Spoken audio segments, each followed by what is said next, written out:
We're just talking before Satsang started, and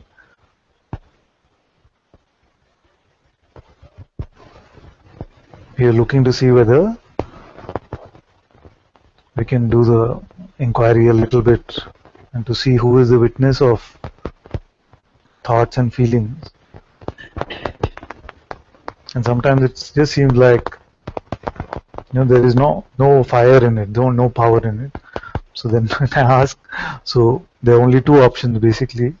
Either we look together and see who you are, you see, or you leave everything to me. And then she's left everything to me now. It's a contract, yes? Can put some light now.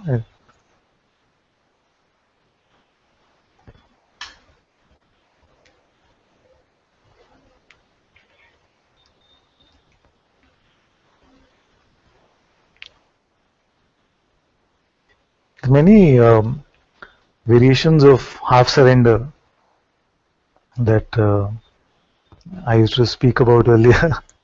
Maybe I can share a little bit before we get into the inquiry. One is that you are now the doer. You, God, Guru, Self, whatever, are now the doer, but I am still the experiencer. You see? This maybe is the most popular form of half surrender. You see? It cannot be that the doer and experiencer are two.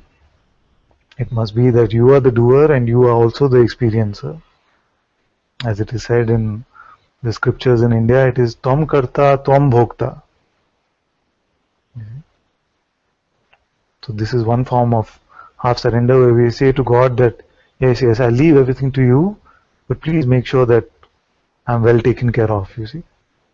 So that is more like a business deal rather than surrender. It must be that I leave everything to you, do with me as you please. You see? Let thy will be done.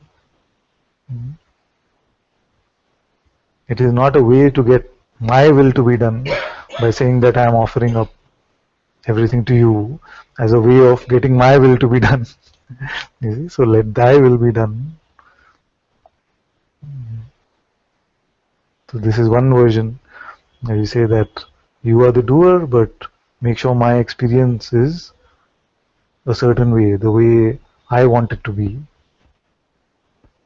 And this many times we at least used to hear these things in satsang where somebody would say, but I surrendered everything to you, but now look at my life. You see? Yes, but it's no longer your life because you surrendered everything, isn't it? Then the other variety is where all the good things I'm still doing. All the bad things God is doing to me. You see? So this happens where we are attracted to pride in some way. So everything good that is happening is, oh, I worked so hard and got this done.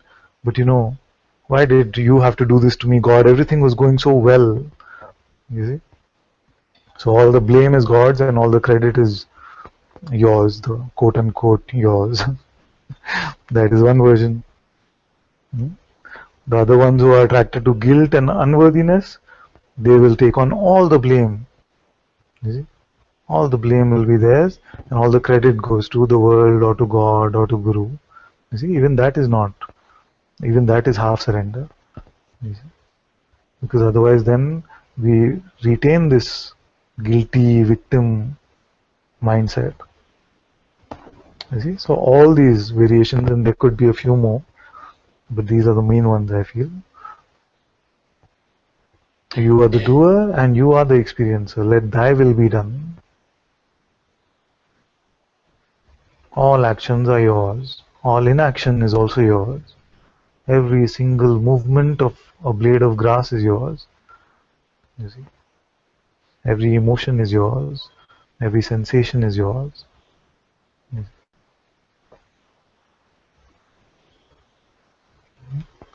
So the end of this presumed me, the presumed ego, is through this inquiring and checking that it doesn't exist, and to come to the recognition of who we are and the surrendering of all that we have presumed about ourselves and handing it over to the higher power, to the God presence.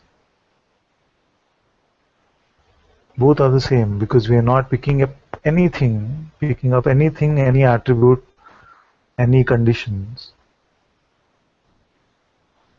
And I am remains unassociated.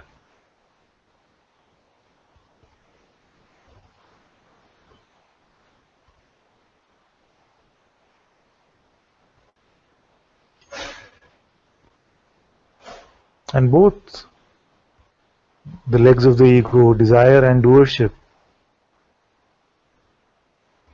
are also dissolved in this surrender, you see. What desire can you have now because your entire life belongs to your master?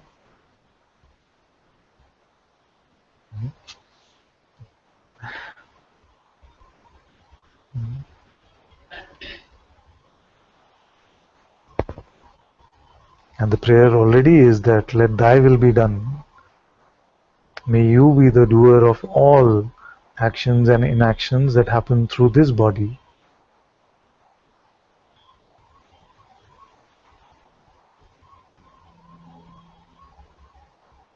Then what happens?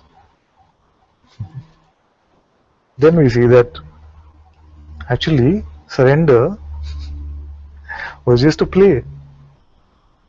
Because I see that it was always this way anyway.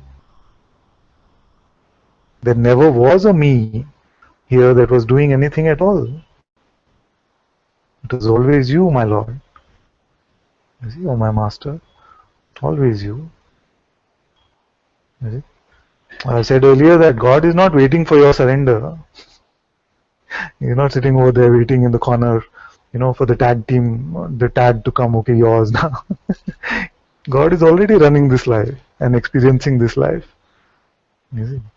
God is not waiting for your surrender to run your life. It is already so. It is only the false presumption that is taken away in this surrender. You see? And once you start to truly surrender, truly become open, you see? Because openness is surrender. Then you see it has always been so. It is this consciousness, this God presence,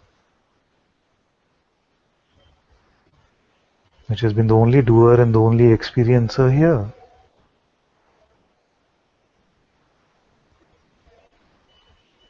That is why it is said that the path of inquiry and surrender are ultimately one, because the finding is the same.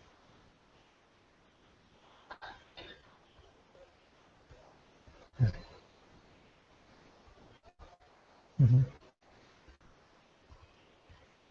Here how it was a very fickle personality operating. Maybe. Some days very, very bhakti oriented, just wanted to sing and sing bhajans. You see?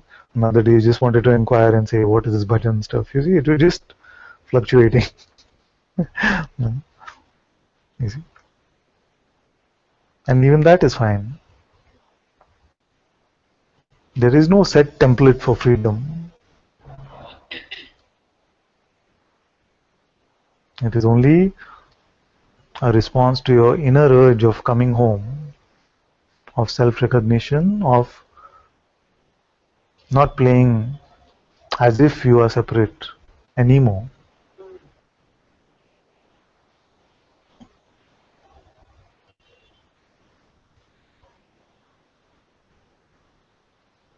And really there are no rules for this game. It's just that the masters have, in their beautiful compassion, suggested some things so that it can seem more peaceful, joyful, this seeming journey.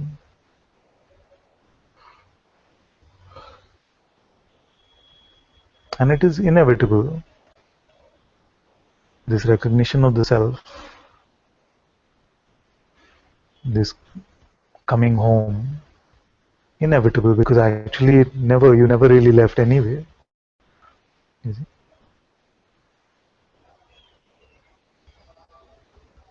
But it's a beautiful ride. And you get on the guru's back and let him do all the work, you see.